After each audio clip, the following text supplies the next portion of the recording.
Alright, I'm going to do my informative speech today on proper brushing and flossing techniques. Did you know that 90% of the United States has periodontal disease? I found that from a website from the National Institute of Dental Research. Periodontal disease has to do with gingivitis and bone loss, which eventually, if periodontal disease gets bad enough, your teeth will be mobile and fall out. So today we're going to do a little bit about would you guys want to be happy with healthy gums and clean teeth all the time? Yeah. And you want to know if you're brushing or flossing correctly? Oh yeah. Alright, so we're basically going to go everything today with the proper brushing and flossing for good oral hygiene to make sure that every time you go to the dentist you have good result. So everyone knows how it feels like when they go to the dentist and they ask how many times you floss your teeth, and the answer always is, not as often as I should. So we're going to do some changing around so you guys can say that we actually have an answer to that this time. So today, first I'm going to go over some products to use, and second I'm going to go over proper brushing techniques, and then third, I'm going to demonstrate that on my little guy here, and then third we're going to go over proper flossing techniques, and I'll demonstrate that for you guys too. So first off, there's two different kinds of toothbrushes you can use. An electric toothbrush, which is like the Oral-B, Triumph, or the Sonicare, or a manual toothbrush, which is like this guy here, which probably most of you have. These ones need to be soft bristled, so it's not going to take away your if the battery's dying. anything on pause. Quick, I guess. And so you're at a minute 4. It's just for my speech. Go. Alright, so now that we figured out our little camera issue there, we'll keep talking about the manual toothbrush. So like I was saying, soft toothbrush is going to be the best. It's not going to wear away any of your gingiva or any of the tooth surface itself. Electric toothbrush is the best just because it basically cleans it for you, but they're pretty expensive and a lot of people can't afford them, so manual would work. And then for floss, I have, this is just a glide floss. It's really thin, gets between tight surfaces. Otherwise, there's wax dental floss, which you've probably seen. It's usually the flavored stuff. That gets in between wider places with teeth. So now that you know the basics, let's talk about how we're going to use them. So first we're going to talk about brushing frequency. The best time to brush would be after every meal.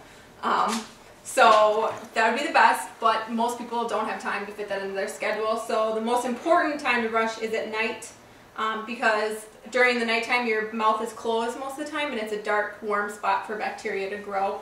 So it multiplies at night more often than during the day. So we're going to talk about a little bit of brushing techniques now. So Lindsay, if you can zoom on into this. Okay.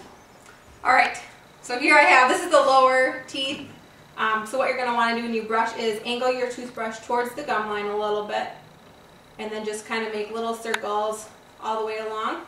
You should be taking 2 minutes to brush your full mouth. Just keep going all the way around, and then once you get to the inside of the mouth, you're going to do the same thing. Just angle it towards the gum. This is pushing the bristles down to get all the plaque that's caught along the gum line and the teeth. So you just want to keep doing circles. For these front teeth here, the best way to do it is just kind of fling it out like this, and watch out because your mirror will be full of toothpaste if you do it in front of the mirror. Same thing on the upper. So you're just going to keep brushing all the way along, and then once you get to the front, make sure you get all of the front. It's kind of hard to angle, so you have to angle your toothbrush a little bit more. Same thing with the upper front teeth. You just kind of want to fling it out like that. So that's the basic brushing. Anybody have any questions? So while the toothbrushing does remove most of the plaque and food between the teeth and on the surface of the teeth, it's not going to remove it in between. That's what we have the floss use for. So we're going to go over some of the flossing. Flossing, same as toothbrushing, best to do it after every meal if you can, but like toothbrushing, that's not usually possible for everybody to do that. So the best time would be at night also to do that, just for the bacteria to build up. So we're going to do a little flossing here. So what you want to do when you're flossing, I'll show you on a front tooth here. You just kind of want to seesaw it slowly in between the teeth. Don't snap it because it's going to harm the tissue down here. Go all the way till you get down to the base of the socket. Put it a little bit at a C and just kind of shimmy back and forth up and down the tooth. And then you switch to the other side and do the same thing. Shimmy up and down it. And then when you switch, you're going to want to use a new piece of floss because the bacteria you just pulled out of that tooth is going to be there.